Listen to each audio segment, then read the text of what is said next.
Are you exasperated or what? In this podcast series, myself, Tom Fox, and Gregg Greenberg, the author of F Argentina, explore the American psyche of being overworked, overleveraged, overtired, and overwhelmed. Find out more about modern America's exasperation, well, with exasperation. In this newest edition of the Compliance Podcast series, F Argentina, we unpack some of the current exasperations of American life, from PTAs to television shows to a tennis player's prayer. I'm your co-host, Tom Fox. And I'm Gregg Greenberg, author of F Argentina and 10 More Tales of Exasperation. So this season on F Argentina, we're talking about exasperation. Each day, it's nearly impossible to complete a full day without lashing out at some object, animate or otherwise, that's causing intense irritation and frustration. So in today's episode, we explore exasperation with the tale of a frustration of a journeyman tennis player. Although now I guess you should say journey person, right? It's not a journeyman anymore, journey person. Right, Tom? Right. I thought this story was particularly poignant. Here we are the week after the completion of the U.S. Open. So it really struck me by maybe me starting asking you, Greg, what is a journeyman tennis player and what's their role in the tennis universe? Well, not everybody is Roger Federer or Rafael Nadal, or the Joker, or now Medvedev. You have a lot of players out there who are amazing, but they may be ranked 100 in the world, and they have to go out and make a living. So you have journey persons or journey people or journey men, journey women tennis players. They're on the tour. They're out there playing the events in Cincinnati or Memphis. It's not always in the majors. I know a lot of people just tune in when it's the U.S. Open or Wimbledon, but there's a lot of tournaments out there, and these folks need to make a living to keep playing tennis. They got to pay their trainers. They got to pay for their travel and the hotels. So they're not making that much money. They're not making Roger Federer money. They're just playing it. It's their job. I know they love it, but it's their job too. So why is the draw so critical? Is that, did they literally draw it out of a basket with little slips of paper? Do they do it computer? Why does a draw, and why, more importantly, does it matter to our narrator of this story? Well, in this particular story, you have a journeyman tennis player, and it's their first time in the U.S. Open. They're very excited because they're going to be playing. So they're waiting for the draw because they want a chance. They finally get to the U.S. Open. They qualified. It's not that easy to get there. So they're waiting to see who they're going to play.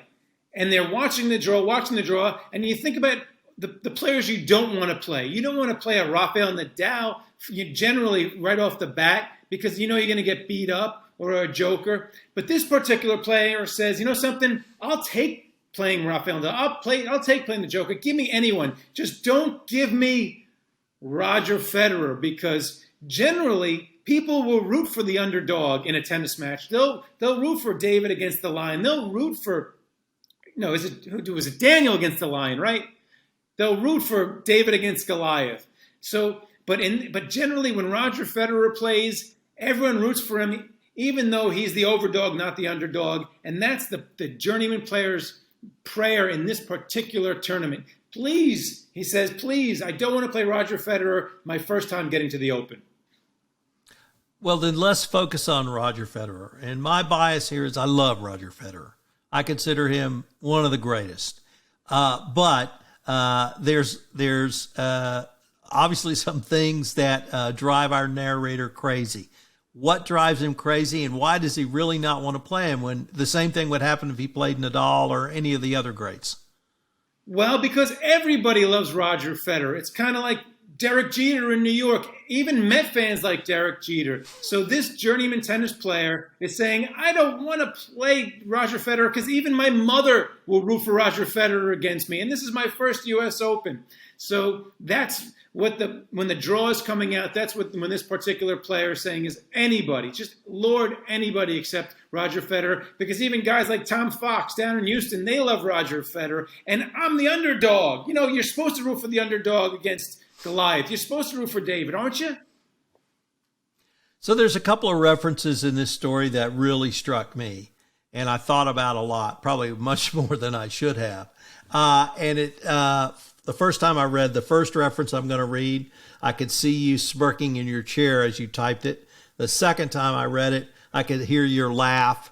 And the third time I read it, I thought about Gregg Greenberg, the author, and moment of self-reflection.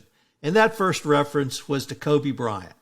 And you had a great little parenthetical in there. Could you tell us about the Kobe Bryant reference and then the postscript you almost added? Well, I made a joke, Tom. I made a joke. So basically, not only is Roger Federer a great tennis player, but he's a family man. He's a good husband with kids, and he doesn't get caught cheating on his wife like, rest in peace, Kobe Bryant did. And I kind of made the joke with his journeyman players is like, look, a lot of the players in the tour, they mess around, but Roger Federer doesn't even mess around. So he's a family man too. So and Kobe Bryant was one of the greatest basketball players ever. So he's on par with Federer, and he had that slip up when he went to the hotel, which he took a lot of flack for, Kobe Bryant. And I know he improved after that. And once again, very sorry about that. What happened to him? It's a tragedy. But that's why the narrator of the story says too soon with the Kobe Bryant reference. A little bit too soon. That was the joke. It's funnier in the book. Buy the book. Comes off better in the book. You also referenced Ivan Drago, which I thought was absolutely brilliant. You could have said Dolph Lundgren, but it would not have had the impact of Ivan Drago. Who is Ivan Drago, and why is he still with us in 2021?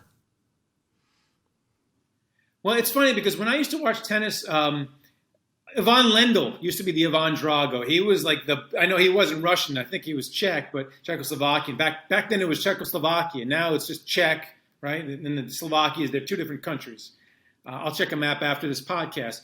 But there are certain tennis competitors that are just machine-like, and it used to be a lot of the Russian players were sort of machine-like. So, and Ivan Drago is quite famous, and especially in that famous Rocky. I think that was Rocky IV, right?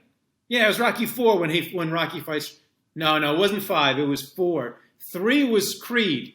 2 was Rocky Learns to Read, and 1 is the draw versus is with Adrian. So, but anyway, it's just fun bringing into some of those old names like Ivan Drago, and it kind of fits in a competitive one-on-one sport like boxing or tennis.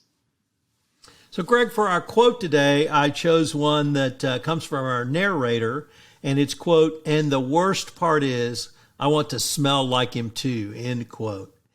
Is Roger Federer so perfect, even our narrator wants to smell like him? I really think does he have a perfume? A lot of these athletes have colognes or perfumes. I got to check that out. I'm sure if I ran down to Bloomingdale's down the block, there probably is a Roger Federer cologne or perfume that our journeyman tennis player who really doesn't want to play against Roger Federer, and you'll have to read the book to see if he does get him in the draw. I guess you can figure it out by now. He says, "This guy is so perfect that even I want to smell like him." And there is the cap. Well, that brings us to the end. I hope our listeners will join us again for our next episode of Effing Argentina. I'm Tom Fox. And I'm Gregg Greenberg. Thanks a lot for watching and listening. Whatever you're doing, thanks a lot for joining us. And join us for our next episode where we explore what I can only say is uber exasperation about dating a BFJer.